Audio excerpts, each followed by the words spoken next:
RTGA, mieux qu'une chaîne, un monde. RTGA, mieux qu'une chaîne, un monde.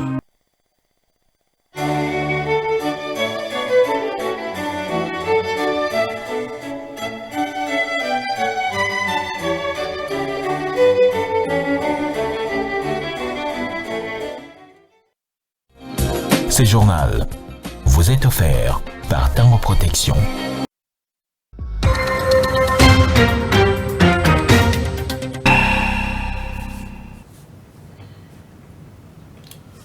Mesdames et messieurs, bonsoir et bienvenue à tous à cette grande édition vespérale sur les RTGA. Tout de suite, le titre. Braquage manqué à la place Victoire de la capitale congolaise.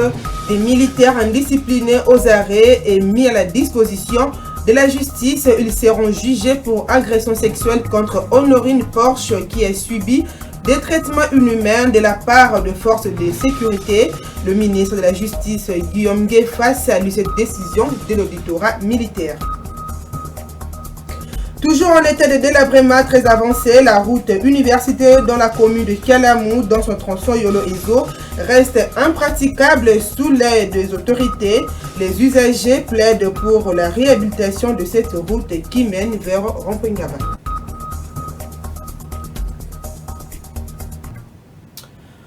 Une fois de plus, bienvenue à tous. 3 jours après la Cour de cassation, la Cour constitutionnelle a effectué ce samedi 18 octobre 2025 sa rentrée judiciaire exercice 2025-2026 en présence du chef de l'État Félix Antoine Tshisekedi Tshilombo.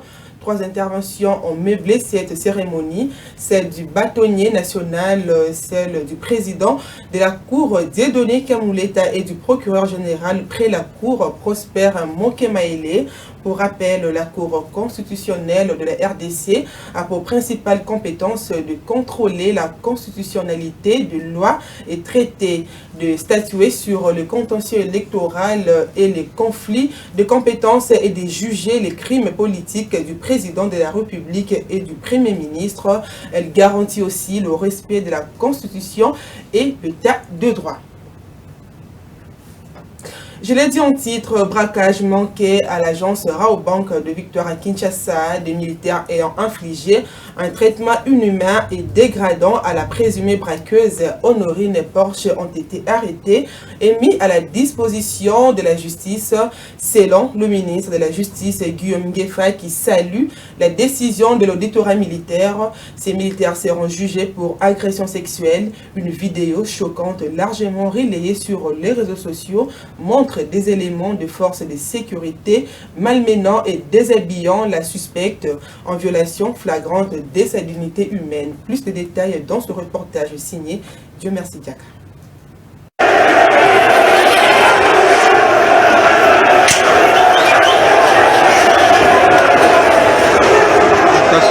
Oui.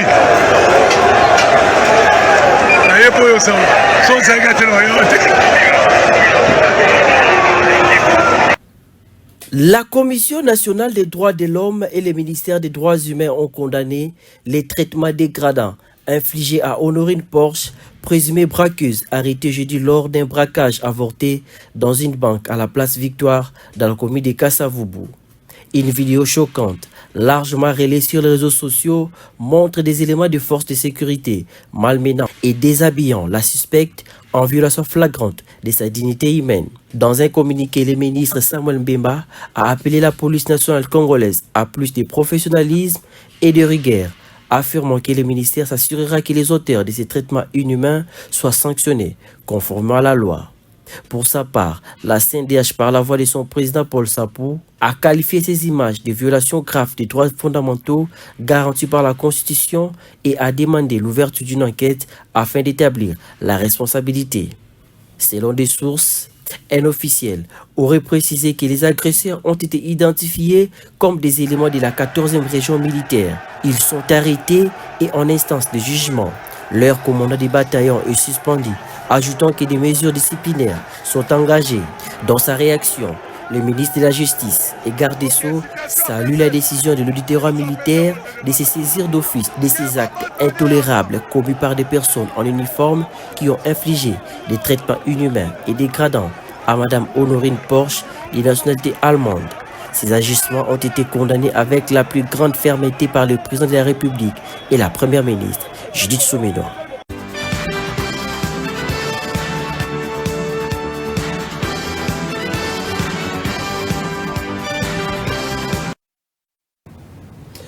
Toujours dans le même chapitre, la vidéo choquante montra les traitements inhumains et dégradants infligés à Madame Honorine Porsche de la part des forces de sécurité. Cet acte est condamné par l'opinion publique.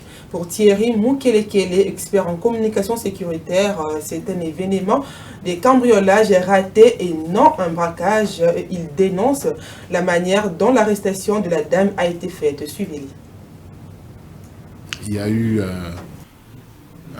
une infiltration d'une personne ou de plusieurs personnes, parce que jusque-là, nous ne voyons que la silhouette d'une dame et qu'on a appréhendée par les forces de l'ordre. Donc, on peut parler d'un cambriolage qui a mal tourné et qui a alerté les services dans un sens où ça pourrait être un braquage. Alors, il y a un sérieux problème d'abord du protocole de sécurité. Le périmètre de sécurité n'était pas mis en place et l'autorité compétente n'a pas voulu entrer en contact avec les assaillants ou l'assaillant. Donc ce protocole a été violé dès le départ. Et dès lors que la police est arrivée, elle devait éloigner la population, créer maintenant un deuxième périmètre de sécurité au-delà de 20 mètres pour permettre à ce que les services aient des mouvements coordonnés. Et dès lors que le général de la police est arrivé là-bas, donc même l'élément de la PEM qui était en place devait se soumettre à l'autorité de la police. Donc plus c'est la police qui devait entrer dans l'enceinte de la banque, établir les contacts, chercher à négocier pour savoir l'identité des personnes ou de la personne qui faisait déjà le forfait. Donc il y a eu un raté dans ce sens-là, mais Dieu merci, il n'y a pas eu mort d'homme. Maintenant, la manière dont on a interpellé la jeune femme, ce n'est pas ça. Ni le droit, ni quoi n'a été respecté.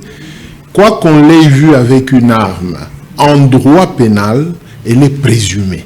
Donc nous demandons aux autorités, surtout celles-là de la cybercriminalité, d'essayer de poursuivre ceux-là qui continuent à faire la publicité de la nudité d'une femme. Quoi qu'elle ait eu un comportement criminel, mais nous voulons protéger d'abord la femme et l'image telle que reconnaît la Constitution. En plus bref, sachez que le mouvement Piste pour l'émergence dénonce l'arrestation de son président opposant Seth Kikouni, interpellé ce samedi à son arrivée à l'aéroport international de Njili à Kinshasa. Dans un communiqué, le parti appelle à la libération immédiate et sans condition de Seth Kikouni, l'ancien candidat à la présidentielle de 2018, revenait d'un conclave tenu à Nairobi du 14 au 15 octobre sous la présidence de l'ex-chef de l'État, Joseph Kabila Kabange. À l'issue de ce conclave, une plateforme sauvant la RDC a été mise en place. Autre chose à présent, plus ou moins 40 civils tués au cours de l'incursion des éléments armés dans plusieurs villages du Nord Kivu, notamment Mbaou, Fotundu, Sabu et Wesse. Ces vagues de violence ont provoqué des mouvements des populations, notamment vers la commune d'Oicha. D'après le rapport produit par OCHA couvrant la période du 1er au 30 septembre de l'année en cours, le territoire de Beni a fait face à la recrudescence des attaques ciblant la population dans la zone de santé d'Oicha au nord du territoire de Beni. Regardez. La situation sécuritaire et humanitaire de la province du Nord Kivu demeure toujours préoccupante en dépit des initiatives diplomatiques en cours au niveau régional et national. D'après le rapport produit par OCHA, Couvrant la période du 1er au 30 septembre 2025, le territoire de Beni a fait face à la recrudescence des attaques ciblant la population civile dans la zone de santé d'Oicha, au nord du territoire de Beni.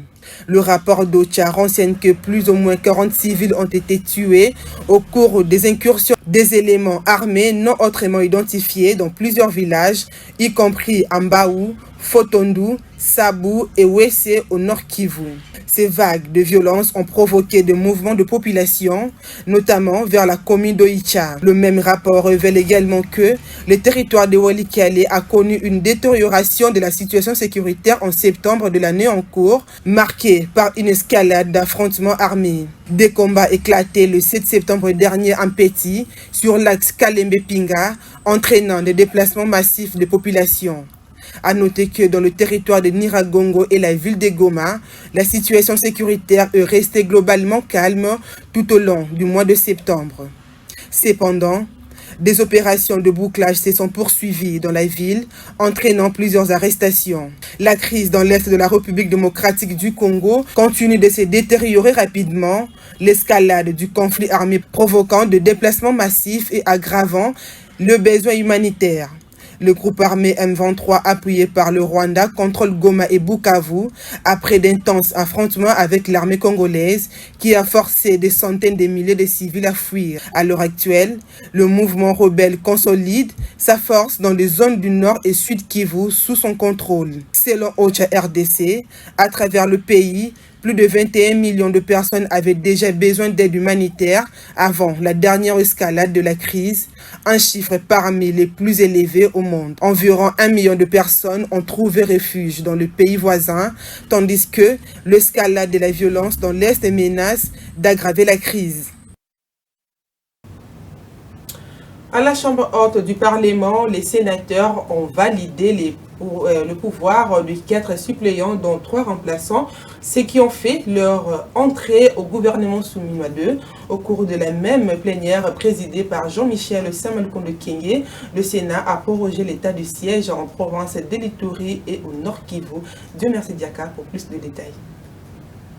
Sous la conduite de son président Jean-Michel Samalukonde Kyenge, le Sénat a procédé à la validation des mandats des 4 suppléants des sénateurs dont les postes sont restés vacants.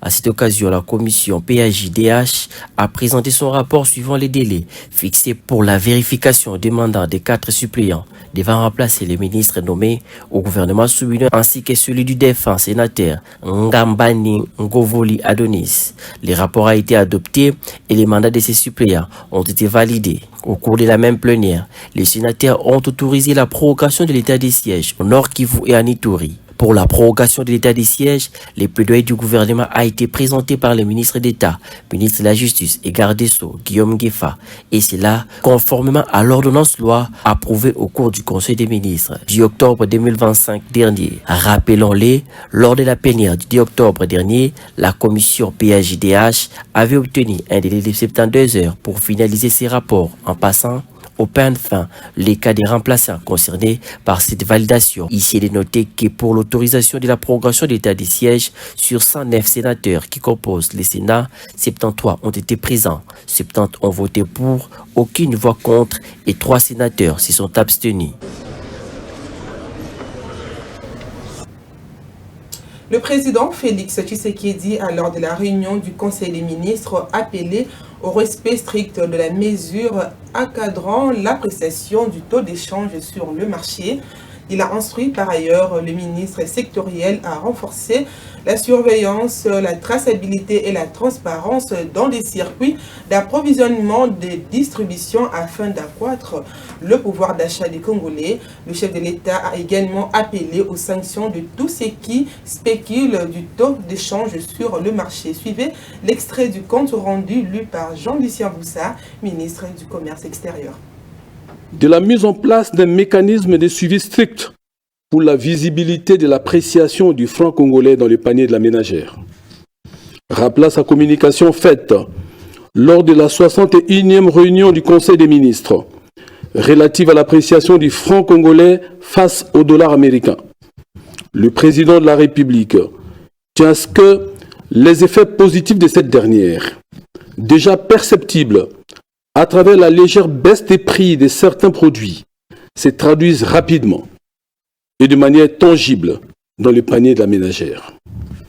La vérité et la transparence des prix sur les marchés doivent être scrupuleusement garanties afin de préserver le pouvoir d'achat des ménages, de consolider la stabilité monétaire et de prévenir toute dérive spéculative susceptible d'alimenter l'inflation.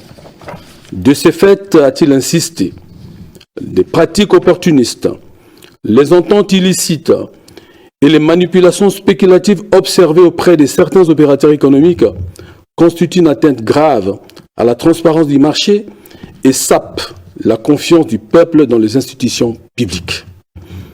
Pour renforcer la confiance des citoyens dans la monnaie nationale, le président de la République affirme que la stabilité monétaire conquise doit se refléter dans la vie quotidienne.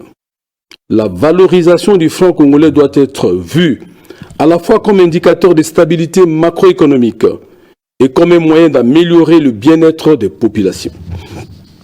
À cet effet, il a instruit le vice-premier ministre, ministre de l'économie nationale, ainsi que l'ensemble des ministres intervenant dans le secteur économique, à renforcer la surveillance, la traçabilité et la transparence dans les circuits d'approvisionnement et de distribution.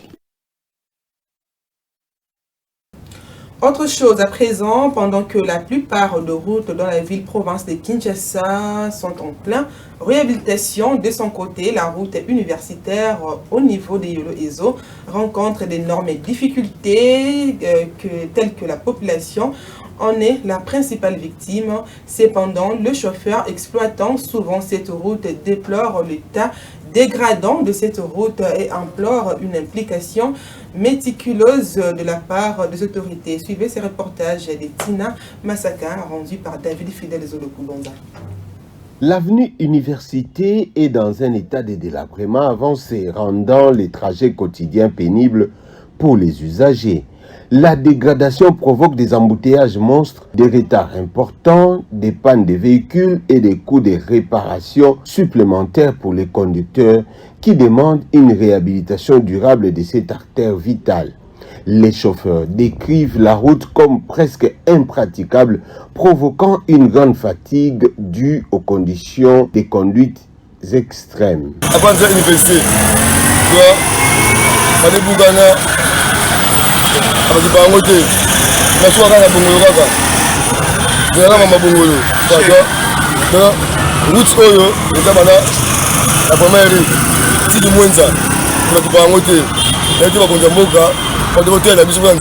La population lance un cri d'alarme aux autorités compétentes afin de décanter cette situation déplorable.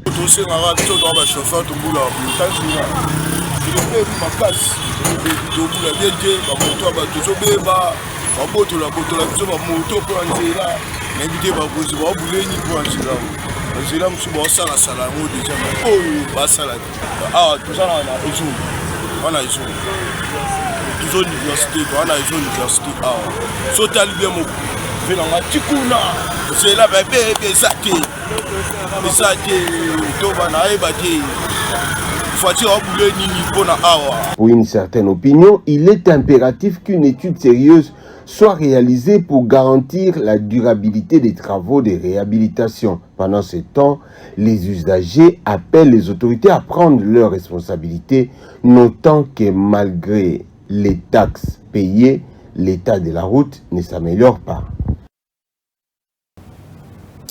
Les travaux de réhabilitation de la route Mivika dans la commune de Chituru qui relie l'université de Likasi à la route de la ville de Lubumbashi ont débuté le jeudi dernier. Ces travaux exécutés par l'entreprise chinoise Crexet et placés sous la supervision de l'Office des voiries et drainage consistent à poser l'asphalte sur la chaussée pour permettre une fluidité de trafic de véhicules sur une distance de 2580 km. Regardez.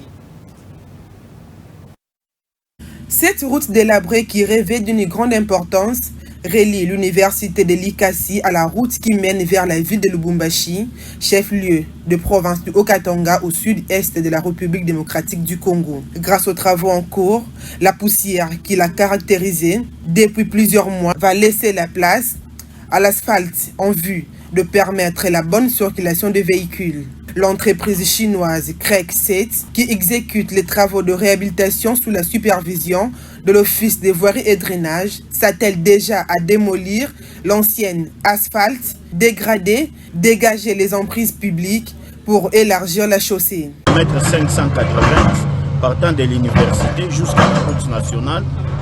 Il y aura aussi un pont de franchissement à construire avant les cimetières. Après cette démolition, une autre étape est prévue, celle de la pose des couches de fondation avant l'imprégnation.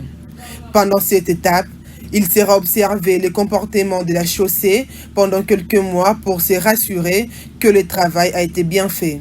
Après cette étape ici l'étape de la démolition, préparation de la plateforme et essai géotechnique, nous allons passer à l'étape de la couche de fondation. Après la couche de fondation en matériau gravelé latéritique, on va stabiliser cette couche de fondation. Elle sera stabilisée aussi. Et après sa stabilisation, on va mettre des graves concassés. Les graves concassés qui suivra d'une imprégnation. Après l'imprégnation, il y aura une couche, il y aura la monocouche qui prendra même 4 ou 5 mois pour voir le comportement de la chaussée là où il y aura des failles afin de les réparer en attendant l'asphalte. La réhabilitation de la route Mivuka, dont le coût et la durée n'ont pas été révélés, s'inscrit dans le cadre du programme municipal d'amélioration des infrastructures urbaines dans la ville de Likasi, destiné à renforcer la mobilité, désenclaver le quartier et faciliter l'accès aux grands axes stratégiques, notamment vers l'université de Likasi.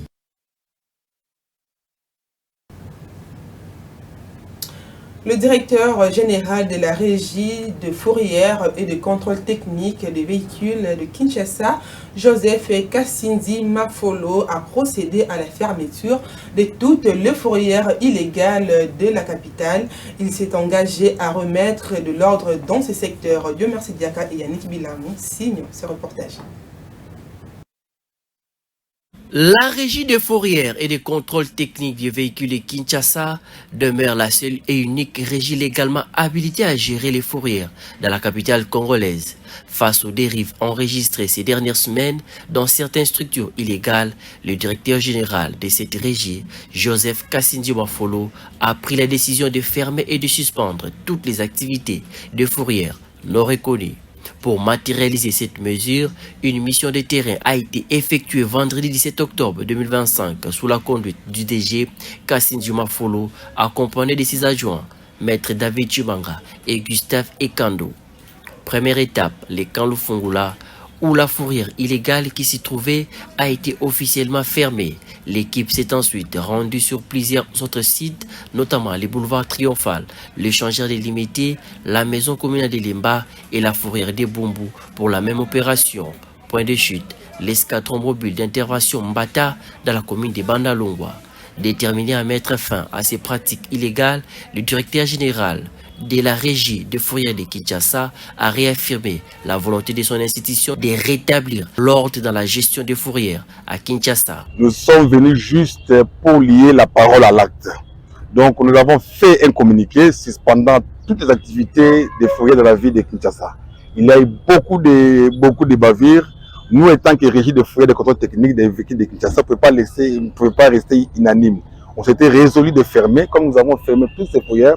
Aujourd'hui, nous étions partis sur le terrain pour vraiment matérialiser ce que nous avons dit. Donc nous sommes venus pour effectivement fermer ces fourrières illégales et pirates qui ne sont pas reconnues par la régie que nous sommes. Selon le directeur général de la régie des fourrières et des contrôles techniques de véhicules de Kinshasa, ces fermetures interviennent à la suite des incidents tragiques du 9 octobre dernier survenus sur l'avenue de la Libération, ex-24 novembre, à la hauteur de la salle polyvalente Ave Maria, où un agent de la police nationale congolaise avait perdu la vie.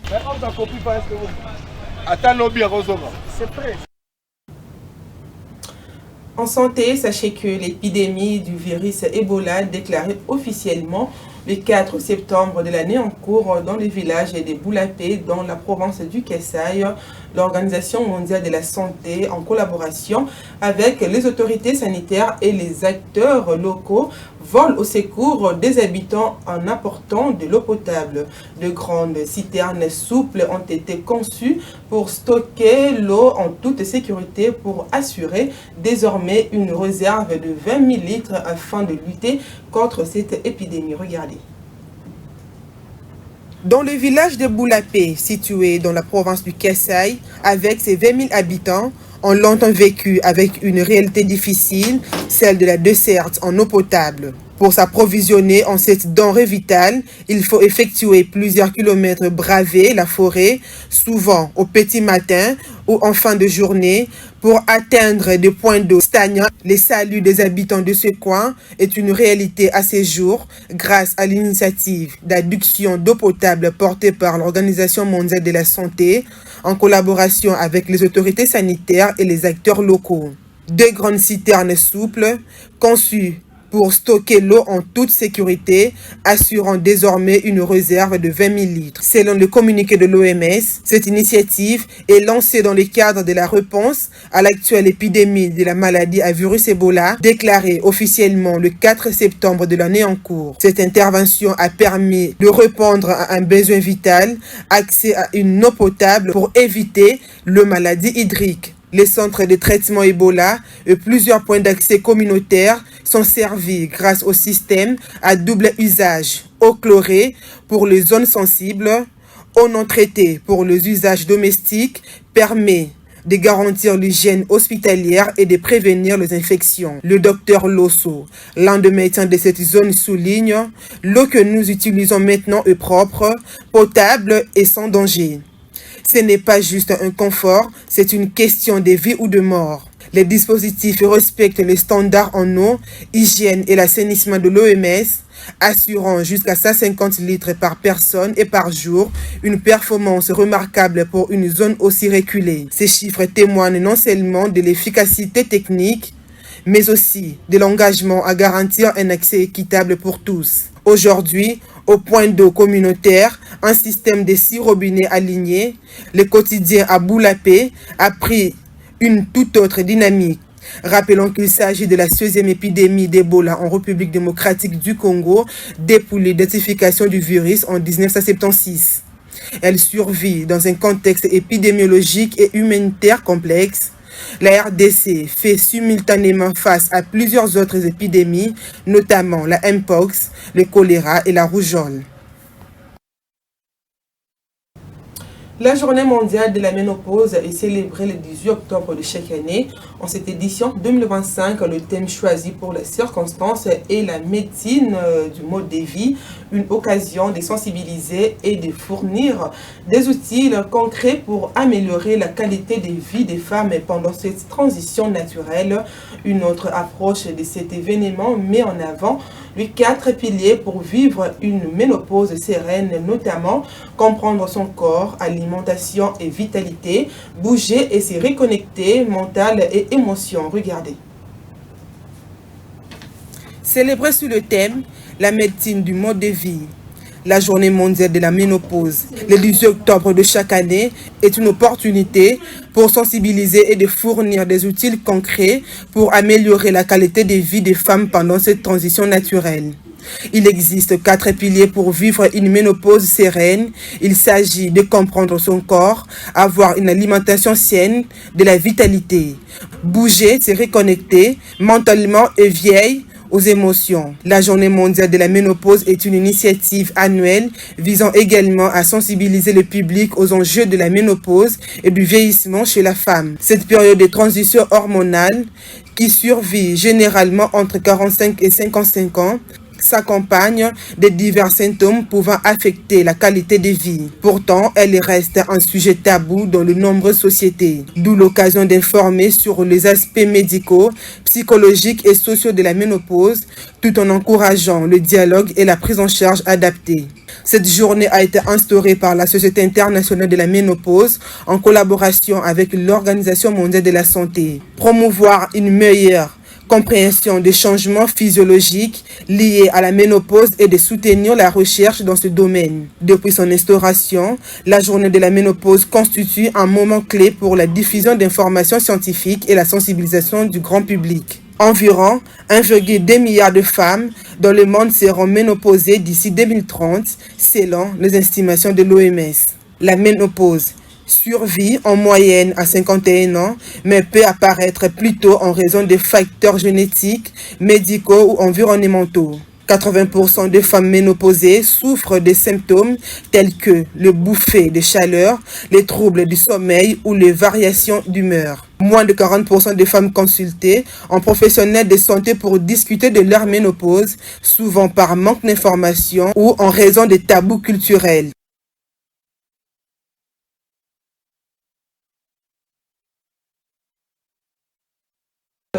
Ce 18 octobre de chaque année à l'occasion de la journée lui est dédiée pour sensibiliser à la protection de cette espèce unique surnommée la girafe de forêt, menacée par le braconnage et la déforestation. L'Okapi vit exclusivement dans la forêt d'Ituri en République démocratique du Congo. Sa survie dépend de la protection de son habitat naturel menacé par l'instabilité et les activités humaines. Place au rappel des titres. Braquage manqué à la place Victoire dans la capitale congolaise. Des militaires indisciplinés aux arrêts et mis à la disposition de la justice. Ils seront jugés pour agression sexuelle contre Honorine Porsche qui a subi des traitements inhumains de la part de forces de sécurité. Le ministre de la Justice Guillaume Guéfa salue cette décision de l'auditorat militaire.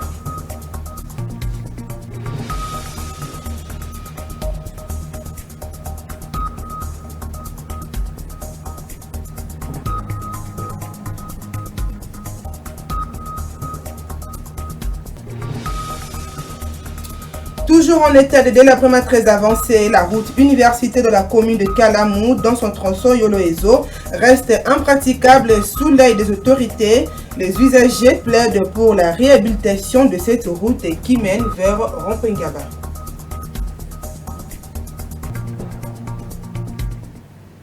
Complètement terminé. Merci à vous de l'avoir suivi. Je vous retrouve prochainement. Au revoir.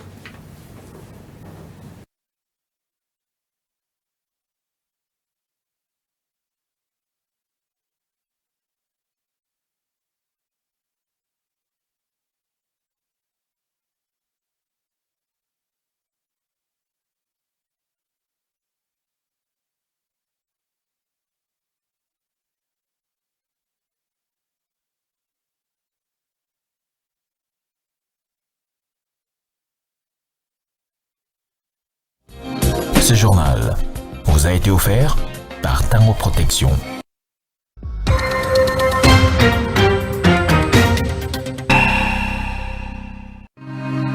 RTGA, mieux qu'une chaîne, un monde. RTGA, mieux qu'une chaîne, un monde.